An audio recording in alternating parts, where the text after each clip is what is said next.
이야기를 통해 정치인의 삶과 발자취를 되짚어보는 시간, 오유경의 인생 책방. 오늘 함께 하실 분은요, 불공정, 불평등 해소를 위해서 앞장서는 분입니다. 약자들의 대변인, 정의당 강은미 의원 모셨습니다. 어서 오세요. 네, 반갑습니다. 환영합니다. 안녕하세요. 반갑습니다.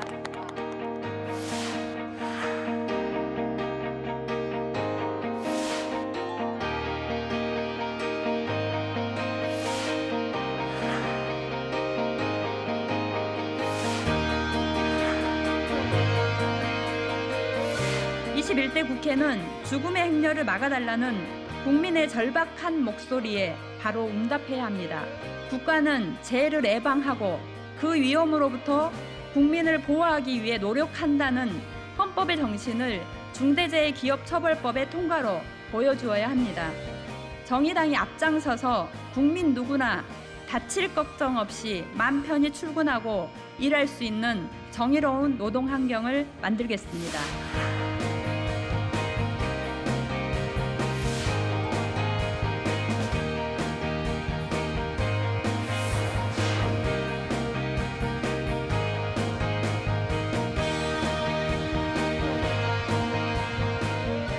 항상 약자들 편에 서는 분이라 그런지 미소도 너무 천사 같은 미소를 갖고 계시는데요. 웃을 때 이렇게 드러나는 이가 너무 이쁘세요. 혹시 그런 얘기 들어보셨어요? 네, 감사합니다. 많이 들어.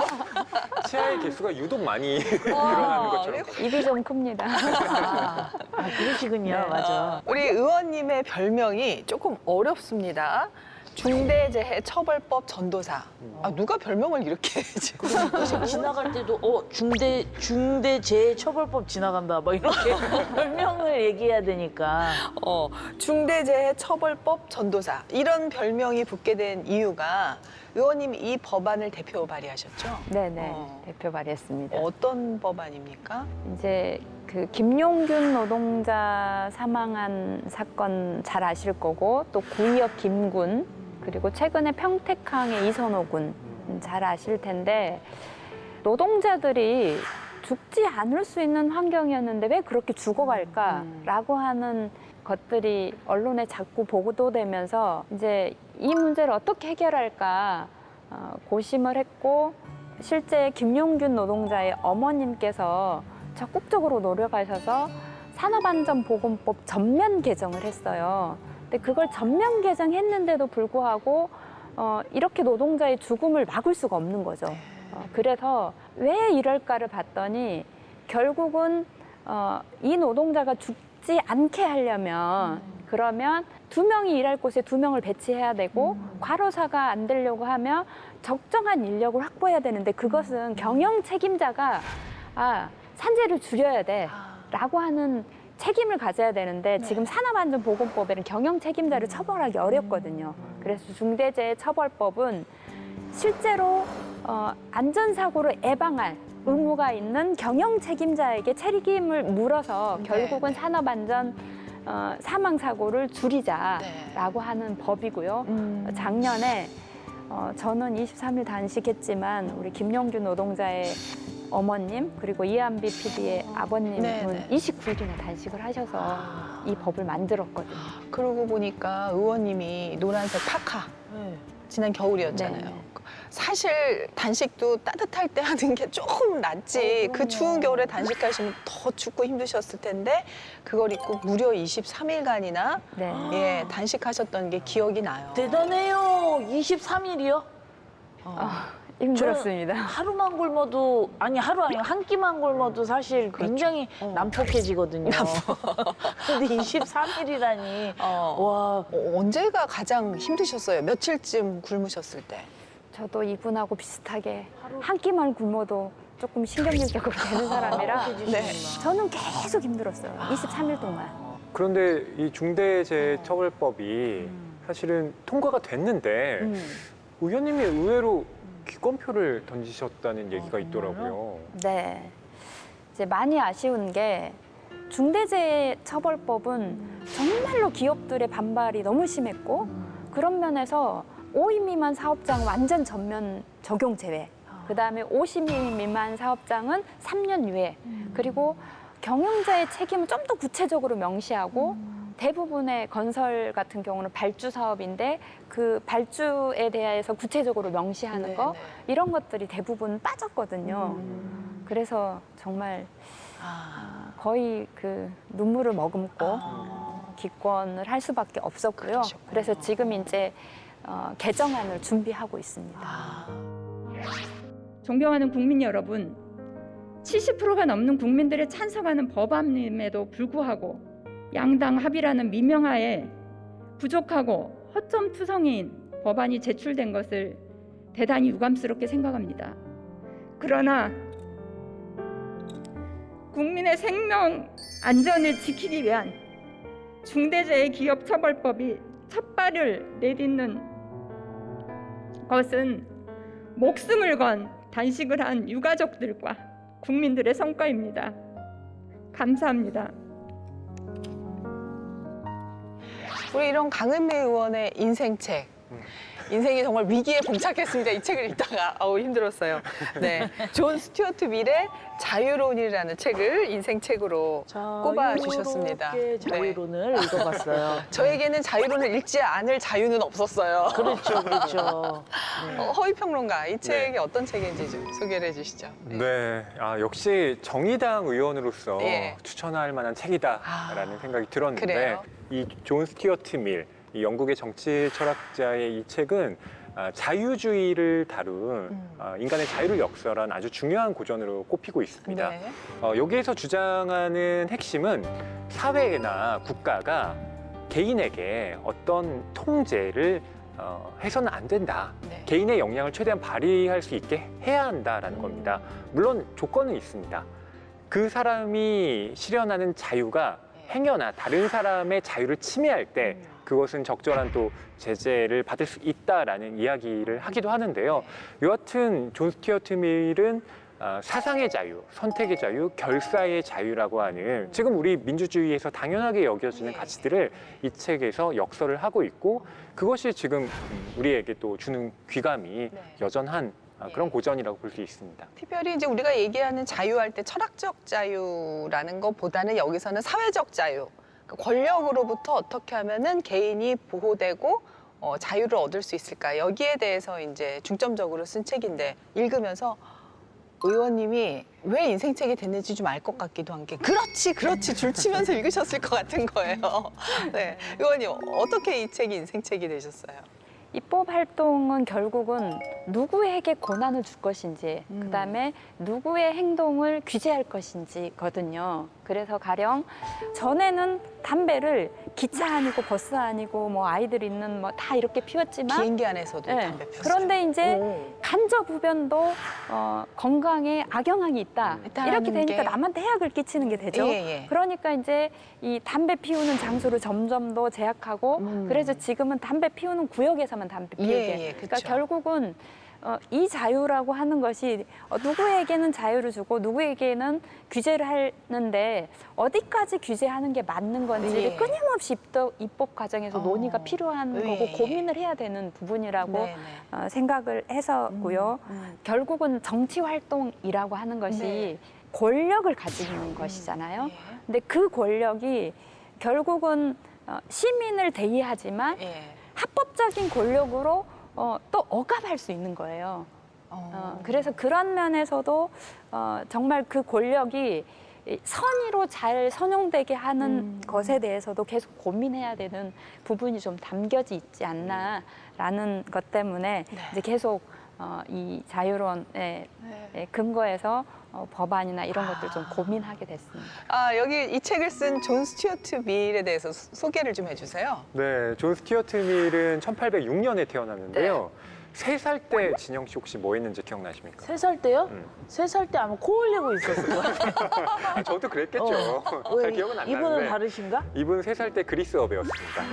3살인데? 아니 완전 영재였더라고요. 그렇죠. 그렇죠? 8살 때 뭐 했는지 기억나십니까? 8살 때는 이제 저기 달리기 같은 거 하고 있었지. 저 체육대회 했던 거 기억나요? 근데 초등학교 네. 입학해가지고 그럼요, 이제 그럼요. 막 줄긋기 배우고. 그렇죠, 그때. 8살 때 플라톤 원서로 읽었고요. 나랑 안 맞네. 13살 때 네. 뭐 데이비드 리카도나 아담 스미스 같은 정치 경제학자들의 책을 읽으면서 공부를 한 사람입니다. 그리고 이 존 스튜어트 밀은 학계에만 있던 사람은 아니에요. 실은 17살 때부터 아버지가 근무하고 있는 영국의 동인도 회사에 취직을 해서 무려 30년 동안 회사 생활을 합니다. 그래요? 네. 그리고 이후에 하원 의원도 지내고 대학에서 학생들을 가르치기도 하면서 실리적인 또 업무를 추진해 나가기도 했죠. 이 책의 앞에 우리가 누리는 자유는 자유론에 빚지고 있다라고 돼 있어요. 어떤 내용이 있는지 살펴보도록 하겠습니다. 자유론이 우리 시대에 던지는 화두. 첫 번째, 왜 자유를 이야기했을까요, 밀은? 네, 먼저 자유가 뭔지 미리 이야기하는 건 어떤 내용이었나요? 실은 자유를 이야기하기 위해서는 자유를 제약하는 것이 무엇인가부터 논의를 해야 한다라고 스튜어트 밀은 말을 합니다. 네. 이를테면 우리가 침범할 수 없는 어떤 영역들을 딱 정해놓고 거기에 권력이 침해를 했다. 그럼 우리는 당연히 거기에 저항할 수 있는 거죠. 또 두 번째는 권력이 행사를 할 때 공동체의 동의를 얻는 겁니다. 그러니까 자유라고 하는 것이 권력과 그리고 권력을 어떻게 제어할 것인가와 밀접하게 연관되어 있다라는 그런 이야기를 하고 있는 겁니다. 네.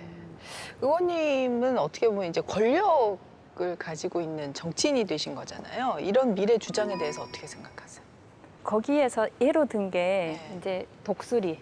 수많은 독수리들이 있는데 이 독수리들이 계속 양인 우리를 잡아먹으려고 하니까 그 독수리 중에 제일 힘센 독수리에게 권력을 맡겼어요. 그래서 나머지 독수리들이 우리를 잡아먹지 못하게 해줘. 이렇게 권력을 맡겼는데 이 독수리가 우리를 지켜주기도 하지만 오히려 그 독수리의 날카로운 발톱과 부리가 우리를 또 공격하는 거죠. 우리가 그렇죠. 맡겨놓은 권력을 공격하는 게 있어서 네. 이제 그런 면에서 여기까지는 절대 침해하면 안 되는 게 있고 또 한 가지는 이제 국회라고 하는 그 우리가 뽑아놓은 권력이 계속 어떤 것을 결정할 때 공동으로 결정하게 하는 이런 것들이 있는데 저는 늘 권력이 그렇게 나한테 위임을 해준 권력을 가지고 오히려 그 위임해준 자들을 제약하거나 또는 해악을 끼치는 그런 권력으로 작용되지는 않는지에 대해서 늘 점검하고 그런 법률을 만들지는 않는지 뭐 이런 것들은 좀 특히 권력자들, 정치인들은 고민해야 된다고 생각합니다. 의원님 고민 진짜 많이 하실 것 같아요. 근데 저 여기서 굉장히 와닿았던 게 개인에게 자유가 중요한 것, 인류에게 자유가 중요한 것은 인류가 불완전하기 때문이다. 개개인이 다 불완전하기 때문이다. 나나 의원님이나 뭐 우리 허위평론가나 우리 진영 씨나 모두 완전하지가 않잖아요. 근데 불완전한 개인이 최대한의 자유를 누리면서 자유로운 이야기를 할 때 그때 이제 뭔가 보완이 돼서 하나의 진리로 나아갈 수 있다. 뭐 이런 이야기들이 나오고 있었는데 그래도 이 자유라는 게 절대적으로 보장돼야 하는 고유의 영역이 있다라고 미리 얘기를 하던데. 세 가지를 이야기를 합니다. 네. 첫 번째는 의식이라는 내면적인 영역이라고 하고요. 여기에는 가장 포괄적인 의미에서 양심의 자유, 그리고 사상과 감정의 자유, 실천적이거나 사변적이거나 과학적이거나 도덕적이거나 신학적인 모든 주제에 대한 자신만의 의견과 정서를 가질 절대적인 자유가 속한다. 근데 이 표현을 쓴 것은 실은 이제 영국이 그때까지만 해도 카톨릭을 국교로 정했잖아요. 그래서 이 밀은 카톨릭을 믿지 않았기 때문에 대학을 자기가 원하는 대학을 못 갔어요. 그런 면에서 특히 그 당시에는 신학을 가지고 사람을 평가하고 죄를 묻고 이런 게 많았기 때문에 표현은 전체적으로 이렇게 했지만 종교의 자유를 굉장히 크게 좀 본 것하고 양심의 자유, 사상의 자유 이런 이야기를 하지 않았나 싶고요. 두 번째는 취향과 추구의 자유인데요. 자신에게 맞는 인생 계획을 세우고 우리가 하고 싶은 일들을 행하며 그 결과에 대해서 스스로 책임을 지는 것이다. 그리고 세 번째는 각 개인의 이러한 자유로부터 결사의 자유가 나옵니다. 그러니까 이것은 누가 강제하지 않지만 다양한 노동조합이나 다양한 조직을 만들 수 있는 그러니까 되게 중요한 또 자유 중에 하나이고요. 그때 이미 얘기했군요. 그래서 여기서 이야기하는 것은 그 사회가 통치 형태하고 상관없이 네. 이런 것들이 제대로 보장되지 않으면 그것은 자유로운 사회가 아니다. 이렇게 이야기를 좀 하고 있습니다. 이제 의원님 인생 얘기로 좀 넘어갔으면 좋겠는데 네. 인생이 뭔가 바뀐 계기가 있으셨다면서요? 저는 좀 네. 되게 얌전한 사람이었어요. 방학 때 다른 애들 다 그 바깥에서 놀 때 날마다 집에 있어가지고 쟤는 숙제 열심히 하는가 보다 그랬는데 방학 끝나고 난 별로 숙제도 안 하고 대체 집에서 뭐 했을까 이런. 근데 이제 집에서 뒹굴뒹굴 하면서 막 이렇게 각종 상상 많이 하고 그리고 이제 어렸을 때 집에 정말 책이 없었어요, 시골이라. 진짜요? 그래서 막 정말 재미없는 이런 두꺼운 그 사전 막 이런 거를 막 읽으면서 즐거워하는. 전화번호 만화책 좋아하고. 전화번호부도 옛날에 많이 읽었어요. 진짜 전화번호도 똑같은 읽었어요. 이름이 몇 명이나 이름 막 이렇게. 세고. 맞아, 맞아. 아, 그러셨어요? 네. 그러다가 어쨌든 대학을 다니고 좀 학생 운동을 하게 됐고요. 이제 그러면서 그 당시에는 학생 운동하는 사람들이 당연히 졸업하면 노동자나 농민이 돼야지 그 기본 세력과 함께 해야지 뭐 이런 게 있어가지고 그래서 그 공장에서 11년 일을 했고요. 그리고 이제 제가 중대재해처벌법에 되게 많이 관심 갖게 된 게 제가 첫 번째 다니던 공장에서 한 9개월 정도 있다가 산재를 당했어요. 이 바깥에서 일하는데 지게차가 잘못을 해서 200kg 정도의 물건을 실은 개차가 내 이렇게 발등 위로 지나갔는데 2주밖에 진단이 안 나왔었거든요. 어머. 그런데도 지금도 다리가 아파요. 겨우 2주 진단 나왔는데 아무리 치료해도 이게 안 낫더라고요. 그렇죠. 이게 그래서, 신경통으로 남잖아요. 네, 그래서 저기 굽 높은 신발도 못 신고요. 발 움직이는 건 네, 괜찮으세요? 네, 그리고 이제 늘 운동화 신고 다니다가 이럴 때 한 번씩 이런 신발 신거든요. 네. 그런데 산재를 당한 노동자들이 1년에 10만 명이 넘어요. 근데 대부분 저처럼 2주 진단 이내로 나온 사람들은 뭐 병원에 입원 안 하고 실제로 산재를 신청 안 한 사람 되게 많거든요. 이제 그렇게 보면 정말 그 산재를 줄여야겠다 이런 생각을 좀 하게 됐고 어쨌든 또 해고를 당했었습니다. 육아휴직하고 출산휴가 쓴 것 때문에 해고를 당해서 열심히 투쟁해가지고 복직이 육아휴직 됐고요. 출산휴가를 얼마나 쓰셨는데? 제가 큰애를 낳을 때가 97년이었는데 네. 그때는 뭐 육아휴직 제도가 잘 없어서 없었죠, 그때. 그때는 100일도 안 돼서 출근했었고요. 맞아요. 100일도 안 돼서 한 둘째는 2달 쓰셨을 둘째는 거예요. 99년도에 낳았는데 그때는 이제 출산휴가하고 육아휴직 포함해가지고 한 8개월 정도 쉬었는데 출산휴가를 쓴 해나 육아휴직을 쓴 해에 네. 인사고과를 낮게 줘가지고 인사고과 낮은 여직원들을 다 이제 해고를 했는데 그 여직원 8명 중에 6명이 출산휴가 육아휴직 쓴 사람들이었어요. 그래서 이제 해고자 복직 투쟁위원장을 해서 열심히 뭐 투쟁해서 복직이 됐고 그때 이제 그 투쟁하는 걸 눈여겨본 사람들이 정치하면 잘하겠네 이렇게 저한테. 근데 저는 정말 진짜 단 1도 정치할 생각이 없었는데 그런데 주변에서 여러 명이 권하고 그러다가 이제 정치를 하게 돼서 또 이렇게 막 이야기하는 자리가 막 생기게 돼요.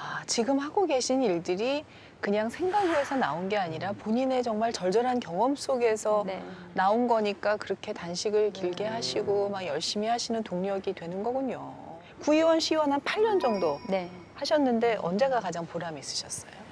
제가 첫 번째 구의원 돼서 한 일이 네. 97년까지만 해도 IMF가 닥치기 전만 해도 공무원들이 했던 일들을 IMF가 되면서 공공기관에서도 아예 외주화를 많이 했어요. 그래서 재활용을 수거하고 대형 폐기물을 수거하는 업체 노동자들이 그때 이 외주화 줄 때는 걱정하지 마. 나가면 지금처럼 똑같이 대우해주고 공무원들 얼굴 올릴 때 다 올려줄게. 막 이렇게 했는데 거의 10년 동안 월급도 안 올랐을 뿐만 아니라 노동 강도도 너무 세고 노동 조건도 너무 열악한 거예요. 근데 이분들이 이제 계속 그 위탁업체에 문제 제기를 하고 고용 승계되고 그다음에 노동조합 인정하고 뭐 이런 것들을 함께 하면서 되게 보람을 느꼈고요. 그리고 이제 제가 시의원 할 때 네. 제가 이제 그 청소년들한테 어떤 게 필요할까 봤는데 그 학교를 그만둔 아이들이 되게 많았어요. 그런데 정책을 보니까 학교를 그만두기 전에는 교육부에서 관리를 하잖아요. 그다음에 학교를 그만둬가지고 이 아이들이 범죄를 저지르거나 범죄를 저지를 위험이 있으며 요보고 아동으로 보호를 해주는 거예요. 그런데 그렇게 문제를 일으키지 않고 무언가 자기가 다른 방식으로 삶을 개척해 보자고 하는 아이들에게는 보호망이 하나도 없는 거예요. 이제 시민이잖아요. 그렇죠. 학교를 그렇죠. 나가면 예. 그러면 이 시민들이 최소한의 학교 다니는 아이들의 10분의 1이라도 보호를 받을 수 있게 해줘야 되는 거 아니냐라고 하면서 제가 이제 학교 밖 청소년 지원 조례를 전국에서 최초로 만들었어요. 네. 뭘 드려야 되지? 박수. 진짜 뭐 주실 줄 알았어요. 그리고 이제 그런 아이들을 지원해 줄 수 있도록 하는 법이 제가 조례를 만들고 나서 그 다음 해에 국가에서 만들어졌어요. 그래서 저는 제가 마중물이 돼서 실제로 그 법이 제정됐다 이렇게 생각을 하고 그런 면에서 굉장히 의미 있었고 보람된 일이었습니다. 정말 개인적으로 너무 보람 있으실 것 같아요. 어둡고 그늘진 곳에 빛을 비춰줄 수 있다는 그게 얼마나 보람된 거예요. 자, 다음으로 가겠습니다. 자유론이 우리 시대에 던지는 화두. 사상과 토론의 자유는 왜 필요한가? 당연한 얘기인데 갑자기 물어보니까 네. 뭐라고 대답하기가 조금 어려웠는데 밀은 뭐라고 했습니까? 이 밀이 영향을 받은 학자가 제러미 벤담이라고 하는 사람이에요. 이 제러미 벤담이 최대 다수의 최대 행복이라고 하는 이 공리주의를 주장한 사람입니다. 그럼 어떻게 하면 한 개인은 최대한의 효용을 발휘할 수 있을까? 그것은 그 개인에게 최대한의 자유를 줄 때 그 개성이 발화한다라고 밀은 생각했던 거예요. 그렇기 때문에 내가 맞지 않는다라고 해서 그것을 무조건 금지시키는 것이 아니라 토론을 통해서 이 사람의 의견을 경청하고 또 최대한 그것을 들어줄 수 있도록 하는 그 사회적인 장치가 필요한데 그렇지 않으면 고귀한 사상들이 다 폐색되어 버린다라고 밀은 말을 하고 있습니다. 근데 의원님은 만약에 정말 단 한 명의 개인의 의견이에요. 99명은 동의하지 않아. 그 의견을 침묵시켰을 때 어떤 일이 있을 거라고 생각하세요? 온 인류가 같은 의견인데 단 한 명의 다른 의견을 침묵시키는 것이 단 한 명의 의견을 위해서 모든 사람의 의견을 침묵시키는 것 같다. 이렇게 표현을 했거든요. 그러니까 결국은 이 한 명의 의견을 듣지 못한 것에 대한 해악이 이 사람이 만약에 옳은 이야기를 했을 때 그럴 때 우리가 진리에 접근하지 못하게 하는 것이고 그리고 이 사람이 잘못된 이야기를 했더라도 왜 이것이 진리인지를 파악하는데 이걸 통해서 제대로 파악하게 하는 거죠. 그래서 관성에서만 계속 살게 되면 그러면 이게 왜 옳은지도 모르고 그냥 관성에서 살다가 어느 순간 이제 이 어떤 독재나 이런 상황이 되면 한순간에 무너져 버릴 수 있다. 그렇죠, 그렇죠. 그런 것 때문에 끊임없이 그 토론하고 이런 것이 결국은 이 사회의 민주주의를 지키는 어떤 최저선 그리고 우리가 그 자유롭게 살기 위해서는 결국은 각자가 자유를 위한 노력이 토론하고 그리고 논의하고 이런 걸 통해서 민주주의가 지켜진다 이렇게 좀 이야기를 했던 것 같아요. 그래서 그것에 대해 동의가 되고. 생각이 맞는 것도 있지만 틀린 것도 있잖아요. 그렇죠. 근데 이 틀린 것까지도 인정을 해줘야 된다는 건 좀 사회가 혼란스러워질 수도 있지 않을까 그런 우려도 되는데 어때요? 그러니까 이거는 인정해준다기보다는 그 생각 자체를 그래서 너는 말하지 마 이게 아닌 거예요. 그러니까 결국 말하는 사람도 말하지 않을 때는 그 불만이 쌓여서 사회적으로 굉장히 안 좋을 수 있는데 그 말한 걸 통해서 결국 자기가 틀린 건지 옳은 건지를 파악이 뭐 되겠잖아요. 그래서 이 사람이 결국은 토론을 통해서 변화할 수 있다라고 하는 가능성을 믿는 것이고요. 그리고 그 정도의 혼란은 충분히 시민들이 조금 혼란스러울 수 있지만 시민들의 힘으로 그것이 사회 혼란까지는 안 온다고 보는 거죠. 자, 다음으로 넘어가겠습니다. 자유론이 우리 시대에 던지는 화두 세 번째. 다양성은 왜 필요한가? 이게 당연한 질문인데 여기를 읽어보면은 다시 한번 고개를 끄덕이게 되더라고요. 그렇죠. 예. 저는 사실은 요즘에 국제 정세하고도 예. 관련이 있다라는 생각이 드는데 뭐 아프가니스탄이 탈레반의 점령이 됐잖아요. 근데 지금 펼쳐지는 일들을 보면 여성들에게 다시 부르카를 씌우고 사회활동을 금지시키는 방향으로 나아가고 있잖아요. 네, 그러니까 이게 21세기에 이런 일이 일어나네? 할 정도로 깜짝 놀라게 되는데 네. 이 다양성이라고 하는 것이 실은 얼마나 중요한가. 그러니까 사상의 자유, 표현의 자유를 보존하는 것이 어떻게 하면 독재로 나아가지 않는 예. 교두보를 마련할 수 있을까. 이런 것 좀 생각해 보게 되는데요. 미리 이렇게 말을 합니다. 그러니까 서로 다른 사람들이 서로 다른 삶을 살 수 있도록 존중해야 한다라고 그것이 바로 좋은 사회의 조건이다라고 말을 하거든요. 네.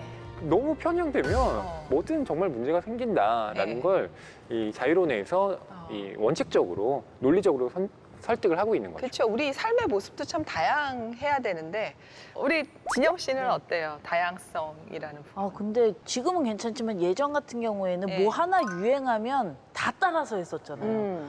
바람머리 유행이야 그럼 다 바람머리. 자, 힙합 바지. 힙합 바지, 막 신발 300 신고 막 이렇게 찢어진 청바지 다. 유행. 예, 유행에 되게 민감하고 그거를 어떻게 해서든 나도 따라가야 돼. 그래야지 나도 유행에 뒤처지지 않는 거 이렇게 했잖아요. 네. 근데 요즘엔 좀 달라지기는 했는데 예. 그때 생각을 해보면 내 취향이 아닌데 어쩔 수 없이 저도 따라가는 경우가 그러고 보면 참 줏대없다 그렇죠? 예. 근데 지금 생각해 보면 개성이 사라지면 취향도 사라지지 않을까 그런 생각도 드네요. 그래도 독보적인 유행어는 만들었잖아요. 그렇죠. 대단해요. 대단해요. 네, 이거 하면 됐죠. 의원님 미리 여기서 실제로 강조하는 게 소수자인데 소수자는 우리 사회의 소금이다. 가장 중요한 걸 우리가 빛과 소금이라고 하는데 그 정도로 중요하다라고 하면서 획일화에 대한 경계를 했는데 그 부분에 대해서는 어떻게 생각을 하세요? 그게 독창성이나 개성 뭐 예. 이런 것하고 좀 연계해서 이야기를 할 수 있을 것 같은데 그렇게까지 표현한 것은 우리가 다수의 행포로 해서 소수자를 계속 배제하거나 소수자의 입을 다물게 하고 네. 소수자가 도저히 받아들일 수 없는 것들을 계속 강요할 때 그럴 때 오히려 정말 인류가 훨씬 더 발전하지 못한다라는 측면으로 소수자를 강조하는 의미에서 소금이라고 이야기하지 않았나 이렇게 좀 생각이 들었습니다. 그러니까 여기에서 어떤 대중들이 어떤 개인의 자유를 좀 제한하는 거에 대한 우려도 이미 160년 전에 미리 네네. 얘기를 많이 했더라고요. 그러니까 어떤 성향이나 분위기가 이런 것 때문에 모든 사람이 그렇게 해야 되고 거기서 조금 벗어나는 생각을 하는 것 자체를 그렇게 여론몰이 하거나 해서 실제로 법으로 이 사람을 죄를 따져 묻지는 않지만 예. 사회적으로 이 사람을 사회적 매장시키거나 아니면 규제하려고 하는 예, 거 예. 이런 것도 안 된다라고 안 여기서 된다. 이야기를 하고 있거든요. 예, 예. 이제 그런 면에서 권력자만 그 자유를 어떻게 규제할 것인가를 고민하는 예, 예. 게 아니라 우리 시민 각자도 내 자유가 중요한 만큼 예. 남의 자유가 해악이 미치지 않는 한은 내가 건드리면 안 되는 자유 정도로 좀 봐야 되지 않을까 싶습니다. 이건 진짜 옛날 얘기잖아요. 네. 150년 정도 된 얘기니까. 의원님, 2021년 대한민국에 그럼 가장 필요한 자유 뭐라고 생각하십니까? 최근에 그 양심의 자유로 해서 병역 거부자들이 이제 굳이 영창에 가지 않도록 하긴 했는데 저도 병역 거부자들도 생각이 났어요. 네네. 어. 네. 그런데 예. 여전히 이제 복역 기간이 너무 예. 길어가지고 결국은 징역만 가지 않지 그 기간이나 이런 것들이 실제로는 약간 징벌적인 느낌이 드는 이런 게 있어서 그걸 좀 더 복무 기간을 좀 단축하는 건 약간 필요할 것 같고요. 그리고 어쨌든 이제 우리가 인터넷으로 실제로 세계 어디든지 갈 수 있고 어떤 사상이든지 접할 수 있고 그렇죠. 볼 수 있는데 유독 북한에 대해서만 이렇게 아직도 찬양 고무죄라고 하는 게 살아있는 건 정말 문제다라는 측면에서는 좀 국가보안법 폐지 이런 게 좀 지금 시기에 필요하지 않나 하는 생각이 좀 듭니다. 이게 이제 미리 얘기한 거하고 똑같네요. 우리가 그냥 원론적인 얘기를 할 때는 다 좋은 말이니까 맞아 당연하게 생각했는데 구체적인 사안이 나오니까 토론이 필요하죠. 토론해 봐야지 네. 이런 생각이 이제 드는데 자유론을 잘 읽은 것 같아요. 의원님이 이제 다양한 입법 활동을 하셨어요. 근데 특히 이제 가사노동자법이라는 걸 또 입법을 하셨더라고요. 네. 예, 어떤 내용입니까?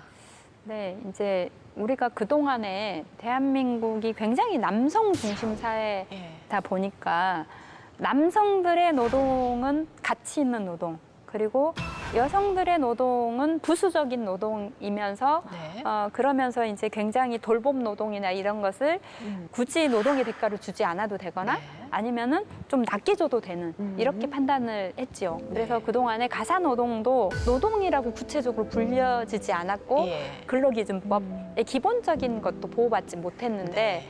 이제 그것을 좀 규정하는 예. 법안으로 그래서 최소한의 이제 이 가사 노동자들이 법적인 보호를 받을 수 있는 네. 이렇게 좀 네. 법안이 만들어졌습니다. 아, 필요한 내용이었던 것 같은데 그럼 이제 이게 실행이 되는 겁니까? 통과가 된 겁니까? 네네 통과가 됐습니다. 그렇군요. 네. 그래서 감사패도 받았습니다. 아, 그러셨군요. 환경 관련해서 네. 관련 법도 올리신 게 있으신가요? 우리가 이제 환경 영향 평가를 하는데 네. 환경 영향 평가하는 제도 자체에 약간 문제가 예, 있어서 예. 그걸 좀 고치려고 하는 법안을 좀 발의해놨고 그다음에 이제 우리가 그 기후 위기를 극복하기 위해서 예. 탈탄소 사회로 가야 되는데 예. 탈탄소 사회를 가려고 하면 그러면 이제 에너지를 바꾸는 거하고 그다음 내연 기관차를 없애는 거 수소차 전기차로 가야 돼서 그래서 이제 내연 기관차를 언제까지 판매하고 중단하자 이런 법률 등을 지금 제출해놨습니다. 그러면 이 환경을 위해서 우리가 일상 속에서 좀 실천할 수 있는 방법은 뭐가 있을까요? 결국은 우리가 이 2050년까지 탄소 제로로 가야 하는데 우리나라가 그 탄소 배출하는 양이 세계에 8위 정도 되고 그동안에 누적 배출량이 16위예요. 그러니까 굉장히 많이 배출한 거죠. 예. 그런데 우리나라가 많이 배출한 것 때문에 저기 몰디브 같은 그런 나라에서는 저지대다 보니까 막 국토가 잠기고 있어요. 그래서 살 곳이 없어지는. 그러니까 가장 적게 배출하고 힘든 사람들이 더 피해를 보고 네. 있는 상황이라 이제 우리가 해야 할 일은 우리가 쓰는 탄소도 줄여야 돼요. 근데 이제 그냥 텀블러 쓰는 정도는 너무 미약하고요. 예. 자가용을 타는 거 줄여. 그다음에 냉난방비도 꽤 그것도 많이 들어가거든요. 냉난방을 줄여야 하고. 그리고 우리가 쓰는 소비, 각종 소비들 중에서 굳이 필요 없는 물건들 최소화하는 거. 그리고 육류에서 나오는 메탄에 대한 그것이 이제 지구 온난화도 많이 일으키니까 적어도 뭐 일주일에 한 번 정도 채식을 하는 거 등등 해서 실제로 우리가 실천할 수 있는 거. 그리고 이제 요즘은 또 어떤 게 있냐면 제로 웨이스트라고 해서 아예 포장재가 없는, 그러니까 알맹이만 파는 곳들이 있어요. 예. 그런 데 가서 좀 알맹이만 이렇게 사는 거 등등 실제로 보면 실천할 게 정말 많더라고요. 그리고 이제 내가 실천하다 보면 주변에도 실천하게 하고 그리고 결국은 그게 정부도 움직이고 기업도 움직이는 힘이 될 거다 이렇게 생각을 합니다. 아, 오늘 의원님 참 맑고 참 뭐랄까 우리 사회에 정말 이 소금이 되는 역할들을 많이 하고 계시다 저는 생각을 했는데 사실 뭐 정치 경력이 많다 보니까 정말 많은 역할을 지금 하고 이번 회기에서 하고 계신데 의원님이 생각하는 정치 어떤 걸까요? 정치가 저는 좀 시끄러워야 된다고 생각을 해요. 네. 바깥에서 나 먹고 살 방법을 찾아줘. 이렇게 계속 이제 요구를 하는 거잖아요. 근데 정치가 충분하게 그들을 대변하면 사회적 비용이 들지 않는데 충분히 그들을 대변하지 않기 때문에 결국은 바깥에서 오랫동안 높은 데 올라가서 뭐 1년, 2년 뭐 투쟁해야 하고 또 굶어야 하고 또는 뭐 삭발하고 막 이런 것들이 다양한 사회적 비용이 드는 거죠. 네네. 근데 그런 것들을 정치 안에 가지고 와서 그들의 밥을 어떻게 우리가 마련해 줄 거냐, 누구에게 더 배분해야 되냐, 우리가 누구를 위해서 정치를 해야 되냐, 뭐 이런 것들에 대해서 그 논의하는, 그러니까 정치는 저는 이 시민의 밥이 돼야 된다라고 생각을 좀 합니다. 또 정의당 강은미 의원님 하면 개혁의 아이콘이잖아요. 네. 21대 국회에서는 뭘 좀 바꾸시고 싶으세요? 바꾸고 싶은 게 엄청 많은데요. 그러실 것 같아요. 그러실 것 같아요. 시간 꽉 채워야 될 것 같은데. 저는 가장 크게는 이제 그렇게 다양한 시민들의 목소리가 국회 안에 제대로 대변돼야 그래야 저는 시민의 삶이 조금이라도 나아진다고 생각하는데 지금 우리 이 국회는 양당에 의해서 거의 좌지우지돼요. 그러니까 정의당의 지지율만큼 역할을 아예 할 수 없고 정의당뿐만 아니라 뭐 열린민주당, 뭐 국민의당 또는 기본소득당 이런 정당들이 있는데 이 정당들이 대변해야 될 사람들이 있어요. 근데 교섭단체 간에 합의하면 나머지 사람들은 거의 뭐 투명인간 처리. 투명인간. 예, 예. 그래서 겨우 본회의에서 5분 발언 정도. 그다음 반대 토론 정도예요. 근데 그게 국민들의 삶을 바꿀 수는 없잖아요. 그러니까 이런 면에서 저는 교섭단체가 외국 같은 경우는 5인으로 이렇게 좀 그 완화돼 있어요. 근데 우린 20인이거든요.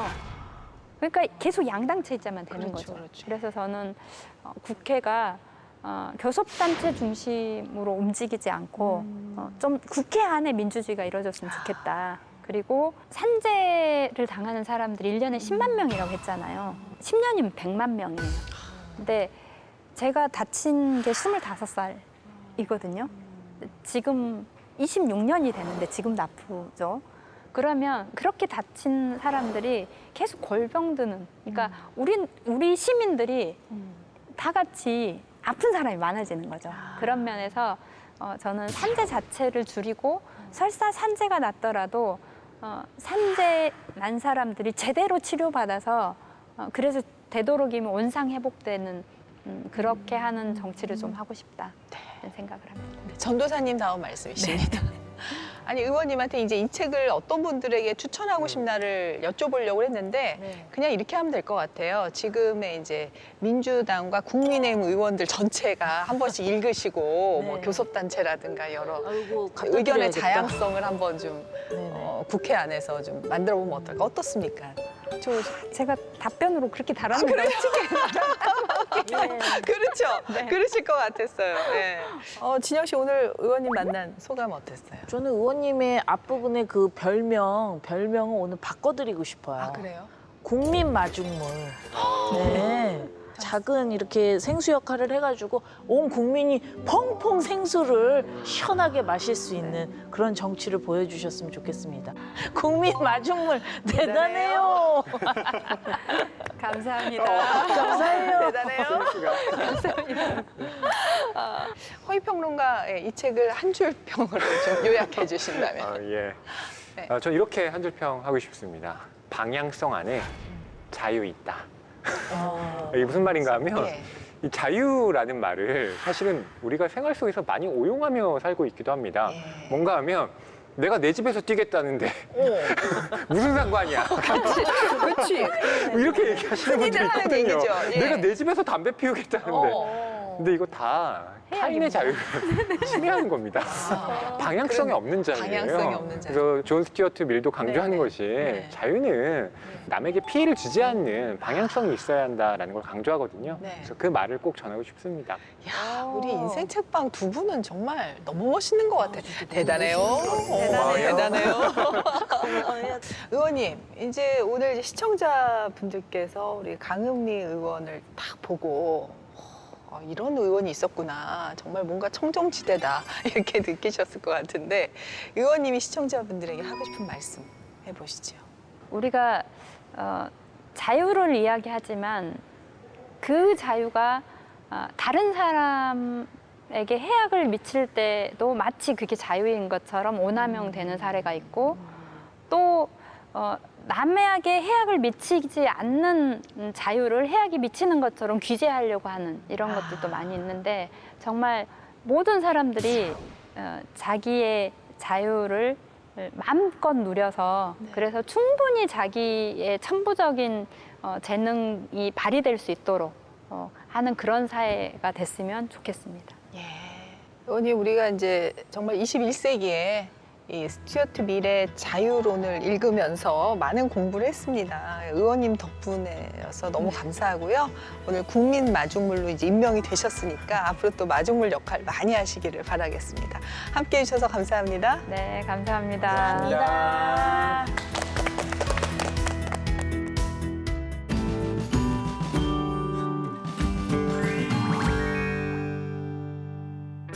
안녕하세요. 박하윤입니다. 국회 도서관이 추천하는 새로 나온 책과 다양한 추천 테마 도서를 소개하는 오늘 뭐 읽지? 오늘은 각 분야 전문가의 책 리뷰를 만나보는 시간, 금주의 서평이 기다리고 있습니다. 먼저 국회 도서관이 추천하는 새로 나온 책입니다.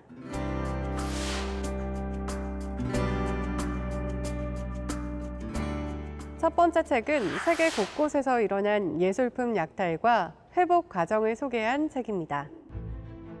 제2차 세계대전 당시 히틀러의 주도로 벌어진 나치의 약탈 문화재와 예술품, 그리고 종전 후 반환과 회복 과정에 대해 집중적으로 소개하고 있는데요.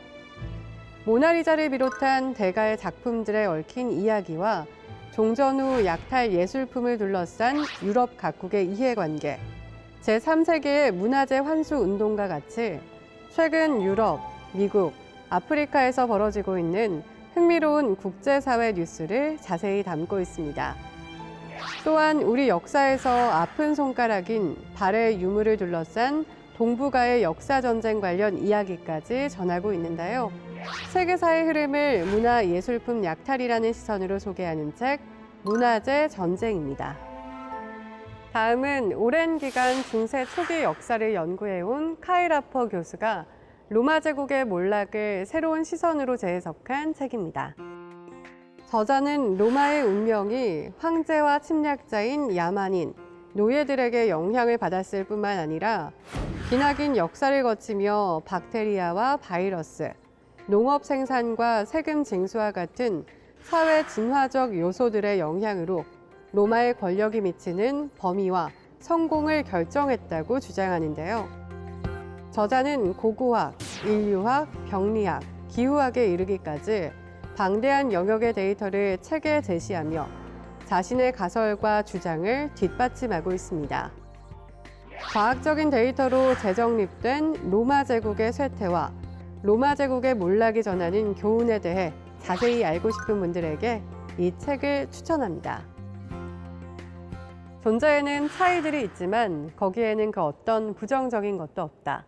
프랑스를 대표하는 현대 철학자 질 들레즈의 베르그손주의입니다. 물질과 기억, 창조적 진화 같은 베르그손의 대표작을 들레즈 자신만의 방식으로 새롭게 풀어낸 책입니다. 책에서는 베르그손 철학뿐만 아니라 차이와 반복, 시간과 생성 개념 등 책 곳곳에서 질 들레즈가 베르그손에게 받은 영향에 대해서도 확인할 수 있는데요. 질 들레즈와 베르그손 철학에 대해 자세히 알고 싶다면 이 책을 한번 읽어보시는 건 어떨까요? 독서의 길잡이가 돼줄 전문가의 서평을 만나보는 시간, 금주의 서평. 과연 이번 주에는 어떤 서평이 준비되어 있는지 한번 알아볼까요?